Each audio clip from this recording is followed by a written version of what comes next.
Okay. I R one plus I R two plus I R three, यहाँ से क्या करेंगे, आई कॉमन निकाल लेंगे तो हमें मिल जाएगा ब्रैकेट में R one plus R two plus R three. दोनों तरफ आई है, करंट सेम है, तो करंट आपस में क्या हो जाएगा, डिवाइड हो जाएगा, खत्म हो जाएगा। तो आर इक्वल्स टू आपको क्या मिलेगा, R one plus R two plus R three. यानी कि इक्विवेलेंट रेजिस्टेंस जो है वो sum of all the resistance connected in series के इक्वल होगा। This is known as the law of combination of resistances in series. Law of combination of resistances in series क्या कहता है कि इक्विवेलेंट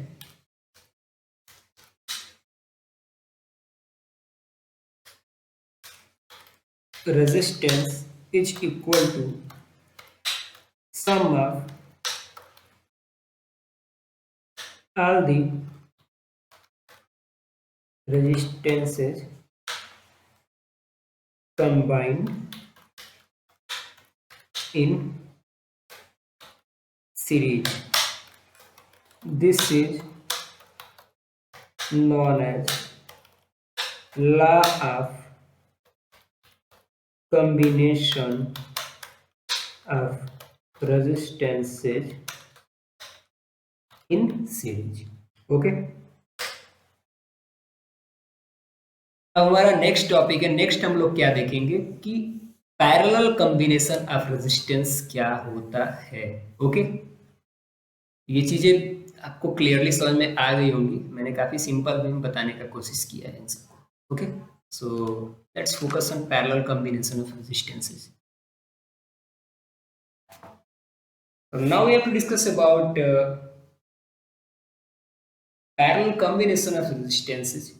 ठीक है, पैरेलल कॉम्बिनेशन ऑफ रेजिस्टेंसेस में क्या होता है कि किसी कॉमन पॉइंट से, जैसे ये ए और बी कॉमन पॉइंट है, ठीक है, तो किस इस कॉमन पॉइंट से जो है रेजिस्टेंसेस एक दूसरे के पैरेलल ज्वाइन होंगी या फिर कनेक्ट होंगी, जैसे कनेक्ट हुई है आर वन आर टू और आर थ्री, इस तरह से, ताकि इन तीनों को सेम पोटेंशियल डिफरेंस या फिर सेम वोल्टेज इस बैटरी के थ्रू प्रोवाइड हो सके।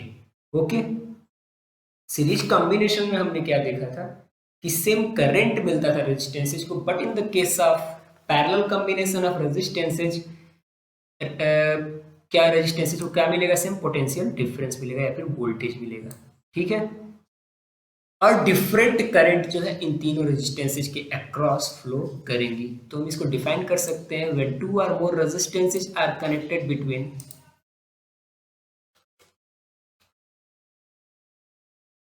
two common points so that the same potential difference is applied across each of them, then they are said to be connected in parallel.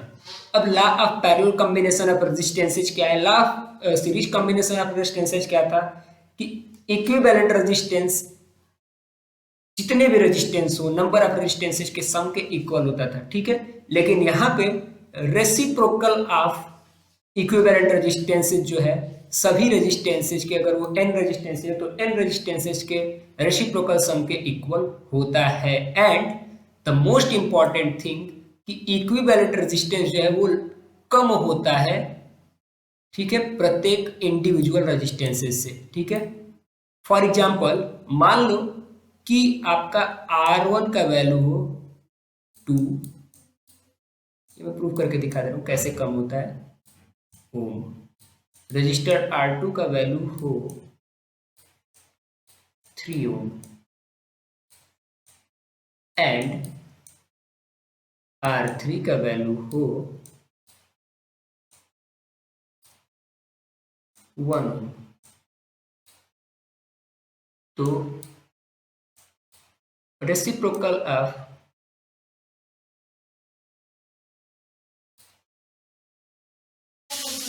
तो यहाँ 1/R equivalent equals to क्या हो जाएगा, 1/R1 यानी 1/2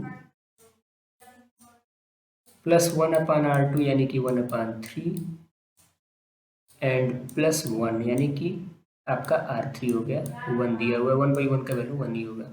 2 और 3 का आपका एलसीएम हो जाएगा 6,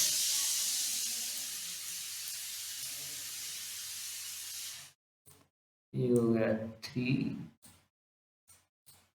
ये हो गया 2 और ये हो गया 6, यानी कि 11/6 आ गया वैल्यू।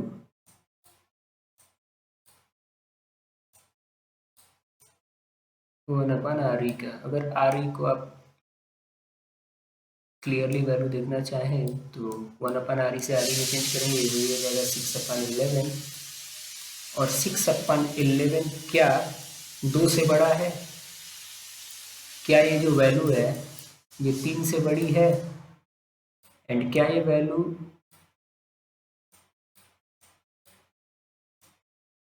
1 से बड़ी है? नहीं, ये इंडिविजुअली किसी भी रेजिस्टेंस से बड़ी नहीं है, सबसे क्या है, छोटी है। Okay, so that's what written here, the equivalent resistance is less than each individual resistances. Okay, अब हमें प्रूफ क्या करना है कि the reciprocal of the equivalent resistance is equal to the sum of the reciprocal of all the individual resistances। जैसे हमने यहाँ पे देखा कि 1/r इक्विवेलेंट, यानी reciprocal of equivalent resistance, reciprocal of all the resistances combined in parallel combination are equal to each other। जो सभी resistances parallel combined है एक दूसरे के साथ किसी सर्किट में, उनके रेसिप्रोकल सम के इक्वल होता है हमारा इक्विवेलेंट रेजिस्टेंस का रेसिप्रोकल। ओके, यही हमें प्रूफ करना है।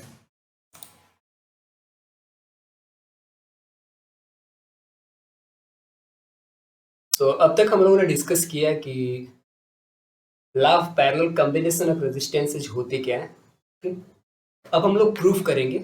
Law of parallel combination of resistances में ये कहा गया था कि जो इक्विवेलेंट रेजिस्टेंस होता है उसका रेसिप्रोकल जितने भी रेजिस्टेंस, ये R1 R2 R3 आपको दिखाई दे रहा होगा, ये जितने भी रेजिस्टेंसेज ए और बी इन दोनों एंड के थ्रू एक दूसरे से पैरेलल कनेक्टेड है ताकि सबको इक्वल पोटेंशियल डिफरेंस या फिर इक्वल वोल्टेज मिल सके, ठीक है, इनके रेसिप्रोकल के सम के इक्वल होगा हमारा reciprocal of equivalence resistance. Okay, so to prove this, let us suppose that V be the potential difference across 2 points A and B। okay, across 2 point A and B। then अगर हम आपसे बोले कि R1 के across कितना current flow होगा, जब series में हम लोग बात करें तो हमने क्या देखा था, वोल्टेज कितना है, पोटेंशियल डिफरेंस कितना है, R1 के अक्रॉस R2 के अक्रॉस पोटेंशियल डिफरेंस कितना है, R3 के अक्रॉस पोटेंशियल डिफरेंस कितना है। लेकिन अब क्योंकि पैरेलल में हम बात कर रहे हैं, यहाँ पोटेंशियल डिफरेंस कांस्टेंट रहेगा, यानी सबको बराबर पोटेंशियल डिफरेंस मिलने वाला है, इसलिए हम यहाँ बात करेंगे करंट के बारे में। यानी रेजिस्टेंस R1 के अक्रॉस कितना करंट फ्लो हो रहा है, रेजिस्टेंस R2 के अक्रॉस कितना करंट फ्लो हो रहा है, एंड रेजिस्टेंस R3 के अक्रॉस कितना करंट फ्लो हो रहा है। We have to discuss about this। So we can say from Ohm's law,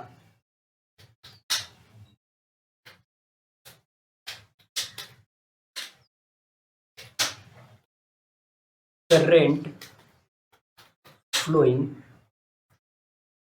across R1,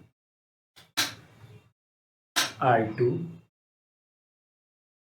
and R3 is कितना होगा। ध्यान से देखिएगा, चीजों को समझने की कोशिश करिएगा। होता क्या है हमारा Ohm's law, V is equal to I R. Okay,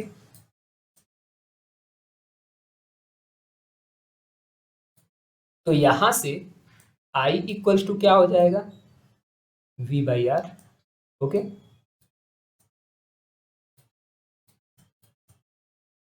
now we have to discuss about current flowing across resistances R1, R2 and R3।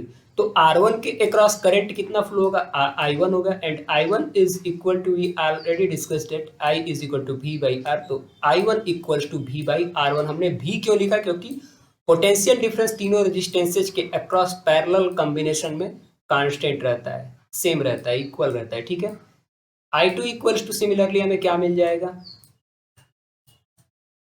Current flowing through resistance R2 is equal to I2 equals to V by R2. Similarly, I3 equals to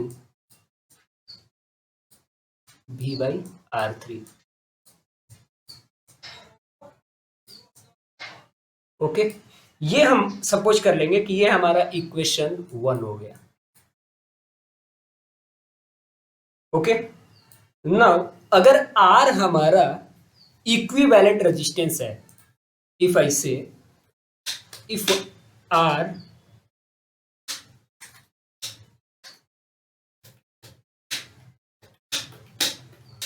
is the equivalent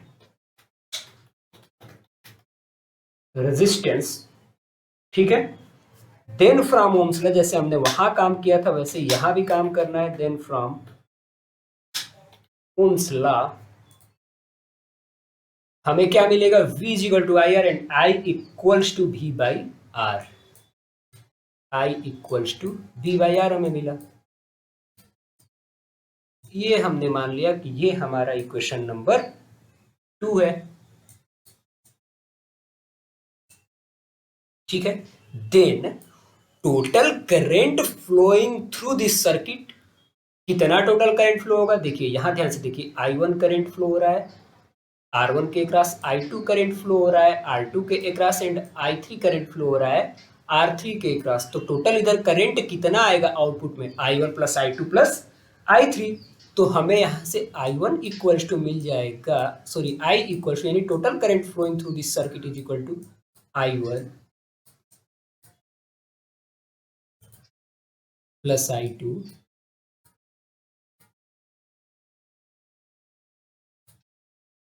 plus I3. Simple, ठीक है. ये हमारा हो गया equation number 3. ये हमारा हो गया इक्वेशन नंबर 3.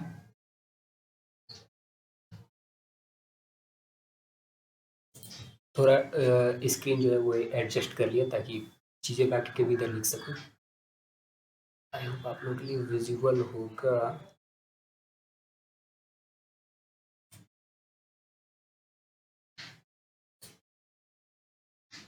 यस, विजुअल होना चाहिए. Okay, I is equal to क्या मिल गया आपको, I1 plus I2 plus I3. अब हम क्या करेंगे, ये हमारा इक्वेशन नंबर 3 हो गया.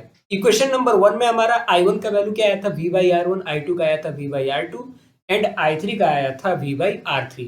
Now we gonna put the value of I1, I2, I3 and I in equation number 3. तो इक्वेशन नंबर 3 में इन सबका वैल्यू रखने के बाद हमें क्या मिल जाएगा, I इक्वल्स टू क्या है, V upon R. Okay, I equals to यहाँ V बाई आर है and I1 equals to V upon R1.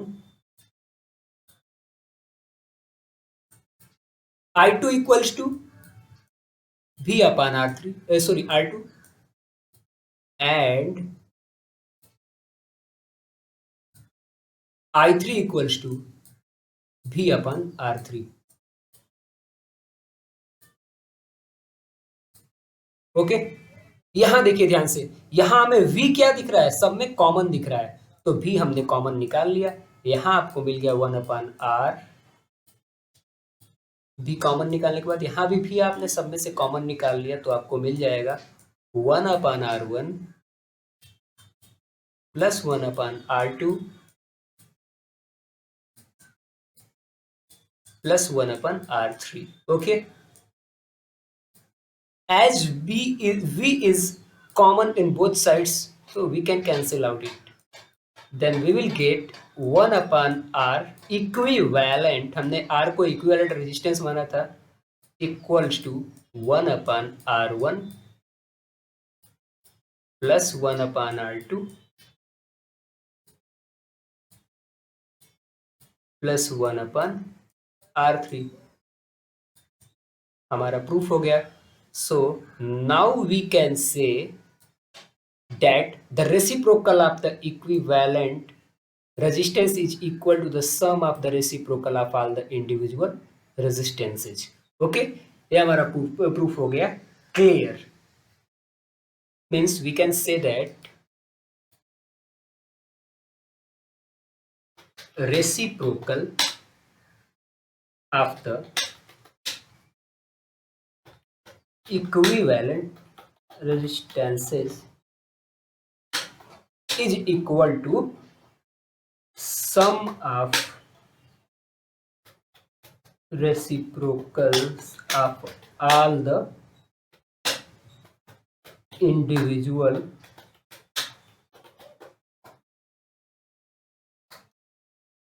resistances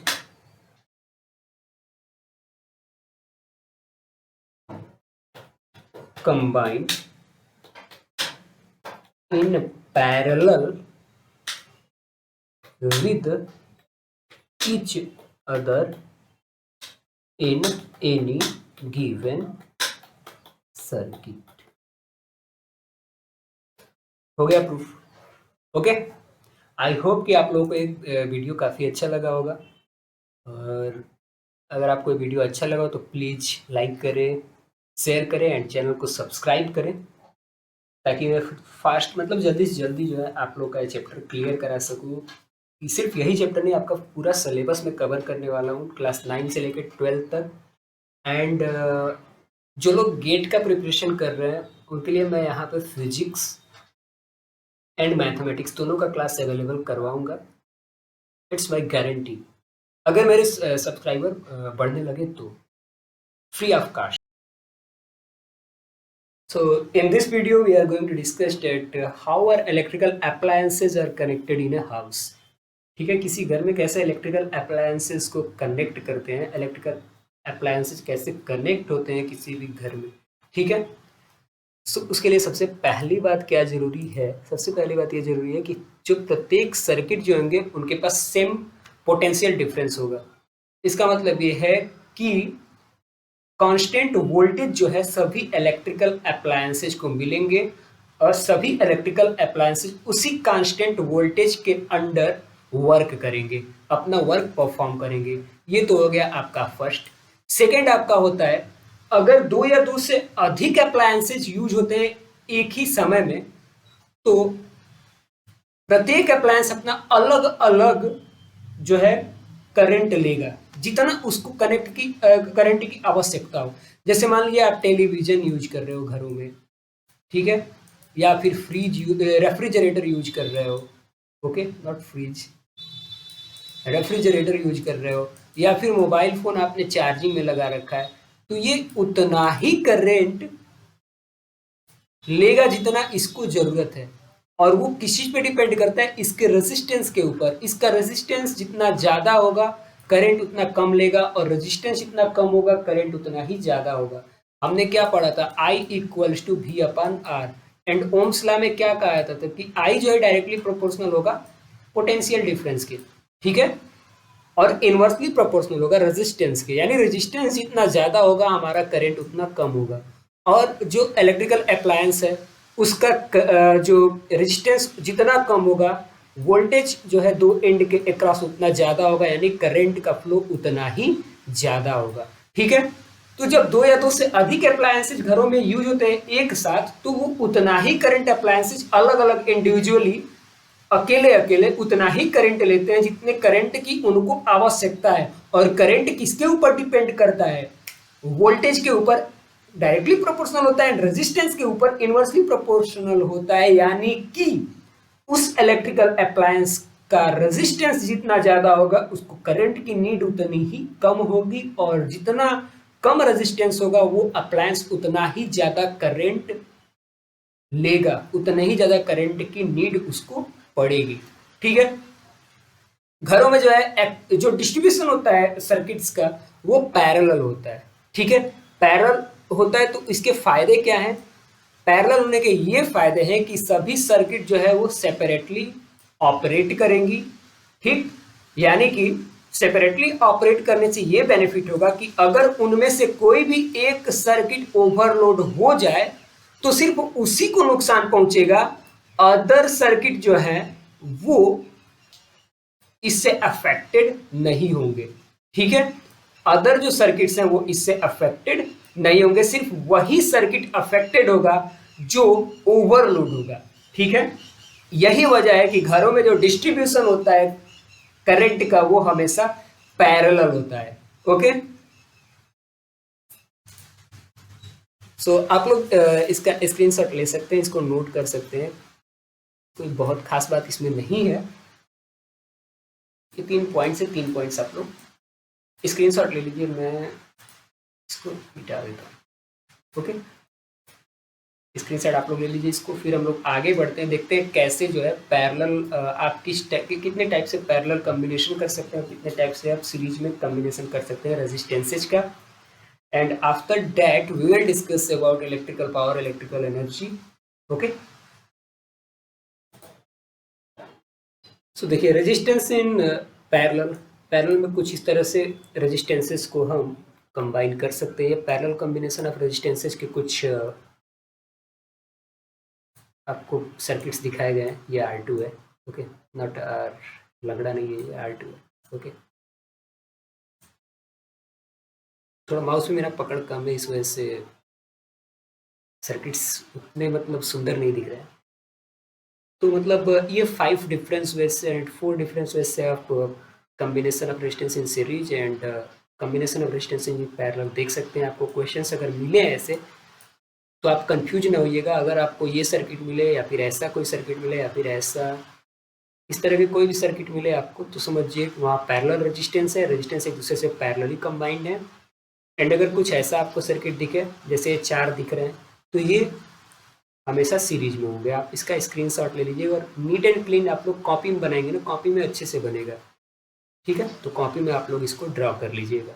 now we have to move on our next topic, so let me drop this part. So here we have to discuss about electricity and electrical energy, okay, and then we have to discuss about electrical power. Electricity क्या होता है? Electricity भी आपका एक type का energy ही होता है। ठीक है, इलेक्ट्रिसिटी भी क्या होता है? इलेक्ट्रिसिटी भी एक एनर्जी ही होता है। ठीक है, जो कि ट्रांसफॉर्म होता है, चेंज होता है एक फॉर्म से दूसरे फॉर्म में। Okay, so we can say that electricity is also a energy which can transform into one to another form according to its suitable means. Okay,